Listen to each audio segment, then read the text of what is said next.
হজরতে বেলাল রাদিয়াল্লাহু তাআলা আনহু, ওনার বাড়ি মক্কা মদিনা না, অনেক দূরে, কিন্তু উনি মুসলমান হয়েছেন, সাহাবী হয়েছেন। হজরতে হুজাইফা নবীজির সাহাবী, ওনার বাড়ি মক্কা মদিনা না, ইয়ামান, উনি মুসলমান হয়েছেন, সাহাবী হয়েছে। হজরতে সালমান, ওনার বাড়ি মক্কা মদিনা না, ওনার বাড়ি ইরান, পারস্য। তো উনি সেখান থেকে আল্লাহ আনাইছে, উনি কালেমাওয়ালা হয়েছে। হজরত আবু হুরায়রা রাদিয়াল্লাহু তাআলা, বিখ্যাত সাহাবী, সবাই নাম জানে। আবু হুরায়রার নাম সবাই জানেন না? উনিও কিন্তু মক্কা মদিনার মানুষ না, উনি দাউস গোত্র, এটা অনেক দূরের, কিন্তু সেখান থেকে আল্লাহ ওনাকে আনাইয়া মুসলমান হয়েছেন, সাহাবী হয়েছেন। কিন্তু আবু জেহেল বাড়ির কাছে, আল্লাহর ঘর কাবার সবচেয়ে কাছে, সর্বপ্রথম বাড়ি যার কাবা ঘরের পরে আবু জেহেলের বাড়ি। জানেন এটা? আবু জাহেলের ঘরের আগে কারো ঘর নেই, কারো ঘর ছিল না, নবীজির ঘরও আরো পিছনে ছিল, সবার ঘর পিছনে। কাবা ঘরের সবচেয়ে নিকটতম প্রতিবেশী ছিল আবু জাহেল। তো কি হয়েছে? কিন্তু বদনসিব, আবুল আহাব কাছে ছিল, বঞ্চিত। এই জন্য এটা আসমানের ফয়সালা। এত কাছে থেকে বঞ্চিত হলো কেন? এত দূরের থেকে আসলো কেন? বুঝছেন না হিসাবটা? তাহলে মূলত ফয়সালাটা কার? ইউতিহি মান ইয়াশা। আল্লাহ বলছেন আমার অনুগ্রহ, আমার দয়া, আমি যাকে ইচ্ছে করে দিয়ে থাকি, আমি যাকে ইচ্ছে করে দিয়ে থাকি। এই জন্য বললাম আর কি, আমি সবাই শুনতে পারবে, শুনবে, এটা জরুরি না। আল্লাহ যাকে পছন্দ করে, ইচ্ছে করে, তাকে আল্লাহ তাআলা দ্বীনের বুঝ দান করে। হাদিসের মধ্যে আছে, মান ইউরিদিল্লাহু বিহি খায়রান ইউফাক্কিহু ফিদ্দীন। আল্লাহ যার ভালো চান, কল্যাণ করতে চান, তাকেই আল্লাহ তাআলা দ্বীনের বুঝ দান করে, দ্বীনের বুঝ দান করে। নবীজি বলেন, ইজা আরাদাল্লাহু বিআবদিন খায়রান ইস্তামালাহু। আল্লাহ যখন তার কোনো বান্দার ব্যাপারে ভালোর ফয়সালা করে, আল্লাহ তাআলা তাকে কাজে লাগান। সাহাবীরা জিজ্ঞেস করছে, কিভাবে কাজে লাগায়? কাইফা ইস্তামিলুহু, হে আল্লাহর রাসূল, আল্লাহ তাকে কাজে লাগান কিভাবে? তো নবীজি বলেন, ইউওয়াফিকুহু লিআমালিন ক্বাবলাল মাউত। আল্লাহ যাকে ভালো চান, তাকে মৃত্যুর আগে আগে নেক আমল করার তৌফিক দান করে। এটাই তার কাজে লাগাইছে, যে ঠিক আছে, তোমারই দিয়ে আমি আমার সিজদা দেওয়াবো, তোমারই দিয়ে আমি আমার ঘরের খেদমত নেব, তোমারই দিয়ে আমি আমার কোরআনের খেদমত নেব। আল্লাহ তাকে আমলের তৌফিক দিয়ে থাকেন। তাইলে এই জন্য বললাম, এটা সবসময় মনে রাখবে, আল্লাহর দেওয়া তৌফিক ছাড়া বান্দা নামাজ পড়তে পারে না। বাত আল্লাহ সবাইকে খাওয়ায়, সেজদা আল্লাহ সবাইকে দিয়ে দেওয়ায় না। দুনিয়ার প্রয়োজন আল্লাহ সকলের প্রয়োজন পূরণ করে, জন্তু জানোয়ার, কুকুর বিড়াল, সাপ বিচ্ছু, কাফের মুশরিক বেঈমান নাস্তিক মুরতাদ, এদের সকলের দুনিয়াবি প্রয়োজন আল্লাহ পূরণ করে। এই খানা পিনা, পেশাব পায়খানা, হ্যাঁ, জরুরত, এগুলো তো আল্লাহ তাআলা জন্তু জানোয়ারেরও পূরণ করে। কিন্তু সেজদা, আল্লাহর গোলামি, আল্লাহর ইবাদত সবাইকে দিয়ে আল্লাহ করায় না। আল্লাহ যাকে পছন্দ করে, ইচ্ছে করে, তাকেই আল্লাহ তাআলা তার দ্বীনের জন্য কাজে লাগায়, আল্লাহর ইবাদতের তৌফিক দান করে। এই জন্য এটা সবসময় মনে রাখতে হবে। নবী সাল্লাল্লাহু আলাইহি ওয়াসাল্লাম দোয়া করতেন যে আল্লাহ, আমার ইবাদত, আপনার ইবাদত সুন্দরভাবে করার জন্য আপনি আমারে সাহায্য করেন। আপনি সাহায্য না করলে হবে না, আপনি তৌফিক না দিলে হবে না। আল্লাহুম্মা লা মানিআ লিমা আ'তাইত। আপনি দিলে বাধা দিবে কে? আপনি না দিলে দিবে কে? আপনাকে বাদ দিয়ে কারো কোনো চেষ্টায় কি লাভ হবে? কোনো লাভ হবে না। এই জন্য এটা অনেক বড় ইহসান, আল্লাহ তাআলার দয়া। আল্লাহ যাকে পছন্দ করে, ইচ্ছে করে, দয়া করেন, আল্লাহর ইচ্ছা হয়, আল্লাহ তাকে কোরআন পড়তে দেয়, দ্বীন মানতে দেয়, আল্লাহকে সেজদা করতে দেয়। আর এমনি বাকিদেরকে আল্লাহ খাওয়ায় পড়ায়, এটা একটা কমন ব্যাপার। আল্লাহ তাআলা বলছেন, আমি অনুগত অবাধ্য সবাইকেই খাওয়াই, কাফের মুশরিক বেঈমান কারো রিজিক দুনিয়াবি আমি আটকাই না। এই জন্য আল্লাহ তাআলা ফেরাউনকেও রিজিক দিছে, মুসা নবীকেও রিজিক দিছে না? নমরুদকেও রিজিক দিছে, ইব্রাহিম আলাইহিস সালামকেও রিজিক দিছে। আল্লাহ তাআলা আবু জেহেল, আবুল আহাবকেও রিজিক দিছে, নবী সাল্লাল্লাহু আলাইহি ওয়াসাল্লামকেও রিজিক দিস। তাহলে দুনিয়ার প্রয়োজন সকলের পূরণ করছে, সকলের। কিন্তু আখেরাত সমান না, আখেরাত ভিন্ন। আখেরাত শুধুই ইমানদারের। পরকালের সুখ শান্তি নিয়ামত শুধুই ইমানদারের, শুধুই সেজদাওয়ালার। কোরআন শরীফে আছে আল্লাহ তাআলা বলবে, কুলু ওয়াশরাবু হানিআম বিমা কুনতুম তা'মালুন। আমার বান্দা বিগত জীবন দুনিয়াতে যে আমল করছো তার বিনিময়ে আজকে জান্নাতে খাও, পান করো, ওগুলোর বিনিময়ে। কুলু ওয়াশরাবু হানিআম বিমা আসলাফতুম ফিল আইয়ামিল খালিয়া। আল্লাহ বলেন, জান্নাতীকে বলবে, বান্দা নিশ্চিন্তে আরামসে দুনিয়ার জীবন যে তুমি নেক আমল করেছো তার বিনিময়ে আজকে আরামসে নিশ্চিন্তে নির্বিঘ্নে আমার জান্নাতে খাও এবং পান করো। জাযাআম বিমা কানু ইয়ামালুন। আল্লাহ তাআলা বলেন, জান্নাতের এই নিয়ামত বান্দা তোমাকে দিলাম কিসের বিনিময়ে? জাযাআম বিমা কানু ইয়ামালুন। ওই যে দুনিয়ায় আমল করেছিলে তার বিনিময়। এ তোমার সেজদার বিনিময়, এ তোমার রুকুর বিনিময়, এটা তোমার জিকিরের বিনিময়, আমার গোলামের বিনিময়, আমার বন্দিগির বিনিময়। এই জন্য আখিরাত শুধুই মুমিনের জন্য, পরকাল শুধুই ইমানদারের জন্য। এই জন্য আল্লাহ তাআলার তৌফিক ছাড়া বান্দা আমল করতে পারে না, নামাজ পড়তে পারে না, সেজদা দিতে পারে না। কত ছেলে দেখেন না, চোখের সামনে এক ওয়াক্ত নামাজ পড়ে না, জানেও না সে মানুষের বাচ্চা নাকি জানোয়ার, এটাও জানে না। হাইওয়ান কিনা না মানুষ বলতে পারে না। কে পাঠাইলো, কেন পাঠাইলো, কে সৃষ্টি করলো, কেন সৃষ্টি করলো, কি জন্য আসলো, কিচ্ছু জানে, কিছুই জানে না। লক্ষ্য উদ্দেশ্যহীন, গন্তব্যহীন এক পাগল, মাতাল, ছাগল, যা মন চাই তাই করে, যা মন চাই তাই। এটা জিন্দিগি আর কি। এই তো লক্ষ্য উদ্দেশ্যহীন জীবন, জন্তু জানোয়ারের জীবন। মুসলমান তো তাকে বলে যার সুনির্দিষ্ট গন্তব্য জানা আছে।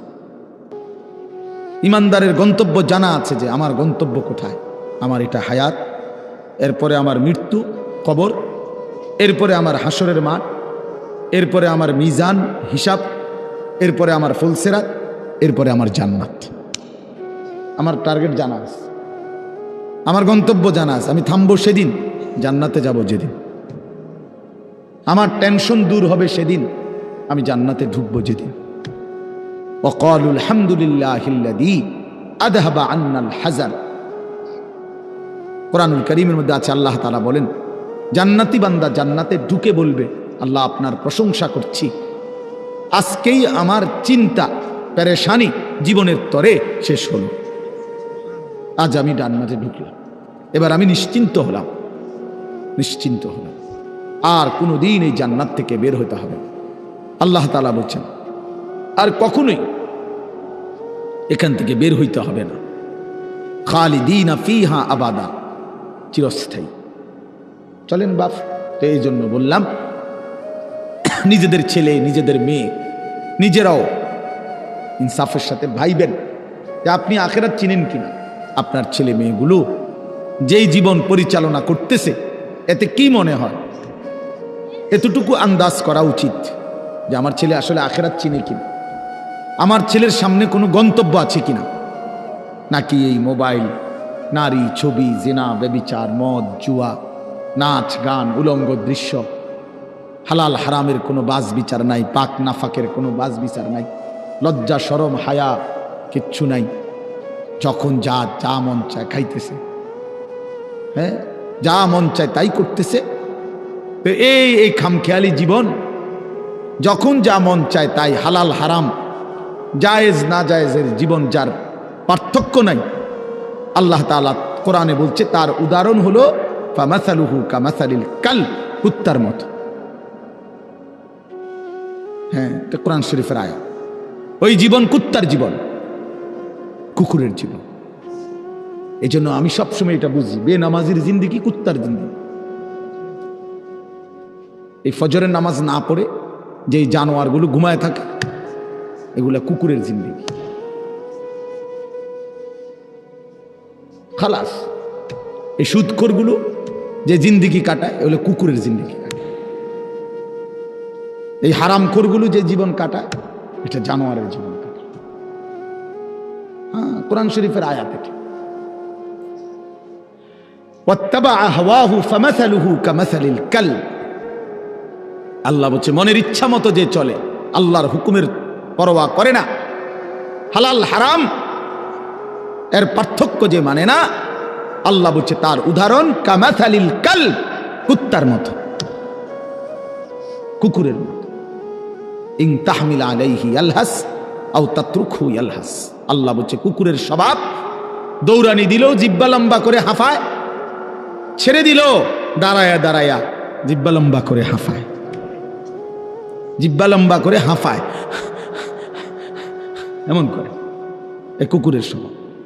পেলেও অতৃপ্ত, না পেলেও অতৃপ্ত, থাকলেও অশান্তি, না থাকলেও অশান্তি। কারণ হারাম করছে, নাফরমান যে, আল্লাহর অবাধ্য যে, পাক নাফাক, হালাল হারাম, যার কাছে সুদ আর ব্যবসা একই রকম মনে হয় সে কি মানুষ নাকি? যার কাছে আপন বউ পরের মহিলা সমান মনে হয়, নিজের বউও দেখে, মানুষের বেডিও দেখে, তো তার কাছে কি কোনো হালাল হারামের পার্থক্য আছে কি? তো সে জানোয়ার না তো জানোয়ার কে? সে জানোয়ার না তো জানোয়ারটা কে? তাইলে বলে ইনসাফের কথা বলে, নাহলে বিচারে কন কি কয়।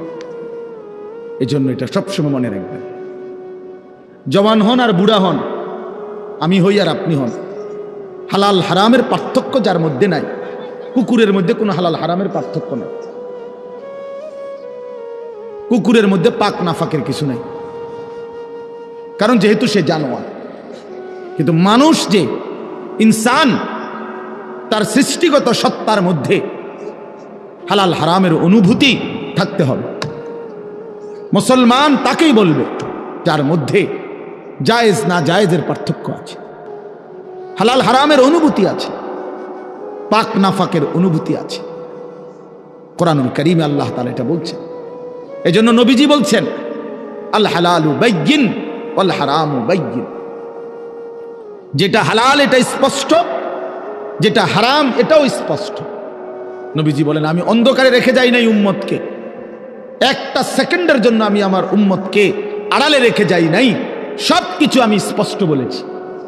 হালালগুলোও পরিষ্কার করে দিছি, হারাম যা তাও স্পষ্ট করে দিয়েছি। 24 ঘন্টার যাবতীয় কর্মকাণ্ড আমি আল্লাহ স্পষ্ট করে দিয়েছি। ওই দেখেন ওই অপদার্থ ছেলেটার দিকে দেখেন, এক নজরে মোবাইলের দিকে তাকায় রয়েছে, কারে বলে কি ওয়াজ করে এর কোনো খবর। এটা ধরে রাখছে মোবাইল, এক নজর একদিকে খালাস। এবার ওয়াজ হয়, কারে বলে কি বলে, আমার এত কিছু দরকার কি, আমি আর আমার মোবাইল। এই জিন্দেগি, এই ছেলে পেলেদের আকসারের জীবনে 24 ঘন্টা পৃথিবীতে তার একটাই জিনিস, সেটা হলো একটা মোবাইল। এটাই তার মা, এটাই তার বাবা, এটাই তার আত্মীয়, এটাই তার স্বজন। মোবাইলেই হাসে, মোবাইলেই কাঁদে, মোবাইলেই আবেগ, মোবাইলেই অনুভূতি, সব কিছু জীবনের মোবাইলটা। কোত্থেকে আসলো, কে বানাইলো, কে সৃষ্টি করলো, কেন পাঠাইলো, কে আমারে বানাইলো, আমি কোত্থেকে আসলাম, কেন রাত হয়, কেন দিন হয়, আমার কোনো দায়িত্ব আছে কিনা আমার আল্লাহর পক্ষ থেকে, কিচ্ছুর কোনো সামান্যতম বুঝ বুদ্ধি আকল দিমাগ কিচ্ছু নেই। 365 দিন, এক বছরে কোনো দিন নামাজ পড়ে না, তারও কিছু মনে পড়ে না, কেউ তারে মনেও করাইও দেয় না।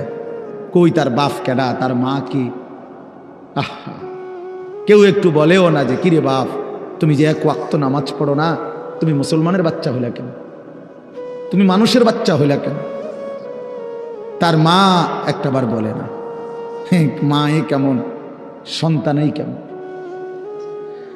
আমার খুব আফসোস লাগে, এটা খুব আফসোস লাগে। মাঝে মাঝে মনটা চায় যে কি আসলে কি মুসলমান এত পাষাণ হইল কেমন, বাপে কেমন, সন্তানেই কেমন, মাই কেমন, মেয়েটাই কেমন। কেউ পর্দা করেন, মাও বেপর্দা, মেয়েও বেপর্দা, বাপ ফুদ জি ছেলে মেয়ে সবাই মিলে টেলিভিশন চায়, একসাথে নাচ গান নর্তকীর ছবি নাটক সিনেমা দেখতেছে। ছি ছি ছি ছি, কত নিকৃষ্ট মুসলমান, কত বেশরম, বেহায়া, নির্লজ্জ হইলে এত বড় বেশরম হইতে পারে। আত্মমর্যাদা, আত্মসম্মান, লজ্জা যদি এক বিন্দু থাকতো তাইলে তো বাবা জিজ্ঞেস করতো যে কিরে বাপ, তুই মুসলমানের ঘরে জন্ম নিয়া এক ওয়াক্ত নামাজ পড়ে না, তুই কেমনে রে আমি মুসলমানের সন্তান হইলি? তুই মুসলমানের ঘরে সন্তান হইলি কেমন? আরে এইটা তো আগে বুঝাপড়া করার বিষয় ছিল। তোর বিদেশ, তোর চাকরি, তোর দাখিল, তোর এসএসসি বেড়া এডি বাদ দে বেড়া, থো বেড়া এডি পরের কথা বেড়া। আগে তুই মুসলমানের বাচ্চা কিনা আগে এটা বল বেটা। তোর নামাজের বুঝাপড়া কর আগে বেটা। কিসের তোর বিদেশ, আবার কিসের তোর দেশ? তোর চাকরি দিয়ে আমি করব কি? তোর ব্যবসা দিয়ে আমি করবো কি? তোর উপার্জন খাইয়া আমি করবো কি বেটা? তুই তো হারাম কর, তুই তো নাফরমান। এতটুকু যদি বিবেক বাবার না থাকে, সেটা কেমন বাপ? এ কেমন অভিভাবক? এ কেমন মুসলমান মা বাবা যাদের হৃদয়ে এই কথা আসলো না? আপনার তো উচিত ছিল আগে এই বুঝাপড়া করা। আগে ছেলের সাথেই বুঝাপড়া করেন। তুই মুসলমানের বাচ্চা কিনা আগে এটা বল। মুসলমানের বাচ্চা 16 বৎসরে এক ওয়াক্ত নামাজ ছাড়া থাকে কেমন? কথা বলেন, ইনসাফ কি বলে? ইনসাফের কথা বলেন, বিচারের কথা বলেন। ছেলেগুলোকে আপনারা এভাবে ছেড়ে দিলেন, আর তোমরা ছেলেরাও বাবা এভাবে নষ্ট হয়ে গেল। অনাদরে, অবহেলায় এমন সুন্দর জীবন, এমন সুন্দর যৌবন, শরীর, স্বাস্থ্য সব শেষ করে দিলাম। একবারও মনে পড়লো না তোমারও তো শেষ আছে বাপ। রাত যেমন ভোর হয়, দিন যেমন রাত হয়, তোমারও হায়াতও একদিন শেষ হয়। প্রতি ঘন্টা, মিনিট, সেকেন্ড যায় মানে তোমার হায়াত যায়, আমার হায়াত যায়, ঠিক না? তো আল্লাহ আমাদেরকে বুঝ দান করেন। এজন্য বাপ আমরা ভাবা উচিত, আমাদের এটা ফিকির করা উচিত। এ ছোটরাও, বড়রাও, মাঝ বয়সীরাও, এত লাগাম ছাড়া মানুষ হয় না। মুসলমানের জীবন এত বড় জন্তু জানোয়ারের মতো হওয়ার কথা না বাবা। হ্যাঁ, গুনাহ হইতে পারে, গুনাহ আমারও আছে, আপনাদেরও আছে, গুনাহ হইতে পারে, হবে। সেটা হলো হুঁচট খাওয়া। মানে চলার পথে আমি 10 কিলো পথ হাঁটলাম, আমি 30 কিলো পথ গেছি এক জায়গা থেকে আরেক জায়গায়। তো এই চলার পথে হয়তো একবার আধবার পড়ে যাইতে পারি, পিছলা খাইতে পারি, ঠিক আছে, এটা হইতে পারে। কিন্তু আমি বুঝি 30 কিলোমিটার একেবারেই পড়ে রইলাম, পিছলা খাইয়া রইলাম। তাহলে ভুল আমার হইতে পারে, গুনাহ আমার হইতে পারে। আমার 6 মাসে কোনোদিন নামাজ ছুটে যাইতে পারে। আমি জীবন চলার পথে কখনো কাউকে রাগ করতে পারি, গালি দিয়া লাইতে পারি। এটা তো হওয়া স্বাভাবিক, হইতে পারে। কিন্তু লাগাতার প্রতিদিন একরকম, এটা মুসলমান? কথা বুঝছেন কিনা আমার? আপনি বুঝি এখানে প্রত্যেকদিন মিশা কথা কইবেন, আপনি বুঝি প্রতিদিন সুদ খাইবেন, আপনি বুঝি প্রত্যেক দিন ওজনে কম দিবেন, এটা বুঝি মুসলমান? আপনি বুঝি একদিনও নামাজ পড়তেন না, আপনি বুঝি 365 দিনে কোনোদিন ফজরের নামাজ পড়তেন না, এটা মুসলমান?